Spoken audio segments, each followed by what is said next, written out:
ในช่วงประกอบพิธีให้เราวางภาระทุกอย่างเอาไว้อย่าให้สิ่งวุ่นวายทั้งทางโลกที่อยู่รอบสังคมเราเอามาชำระความที่มีความสงบในจิตใจของเราได้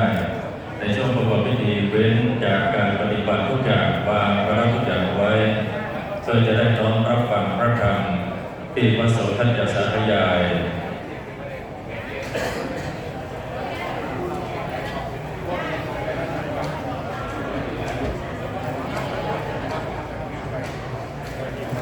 บัดนี้องค์พระเดชพระคุณ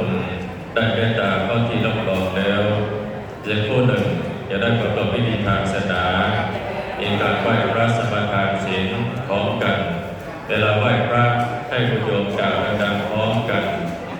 แต่ลองซ้อมดูในขณะที่รอองค์พระเดชพระคุณท่านถวายสักการะว่าอรหังสัมมาพร้อมกันอรหังสัมมา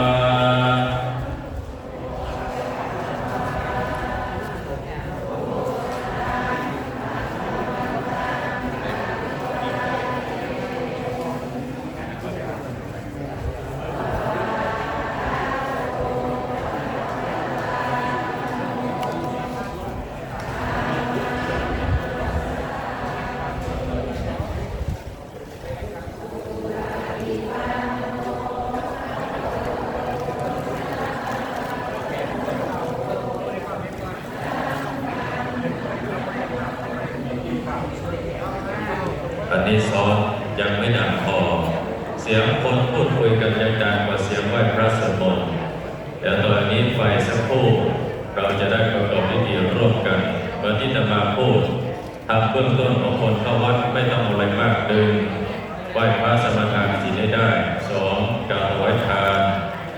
3โอปัญญโกธรรมที่คุณโยมได้ทำมาก็คือตั้งแต่บุญเอาทำสู่ใจใจทำบุญใจถึงใจใจถึงธรรมธรรมก็เป็นบุญบุญทุกอย่างอยู่ที่คุณงามความดีหลวงปู่หาท่านว่า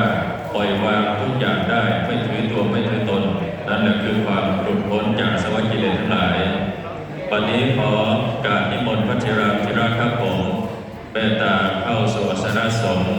จะได้ประกอบพิธีทางศาสนาสืบไปโดยในการพบพยวัฒนมงคล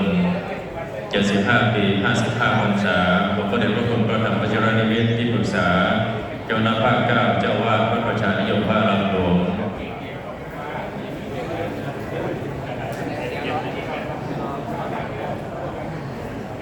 ตอนนี้รอพระสงฆ์สักครู่กำลังเข้าที่รับรอง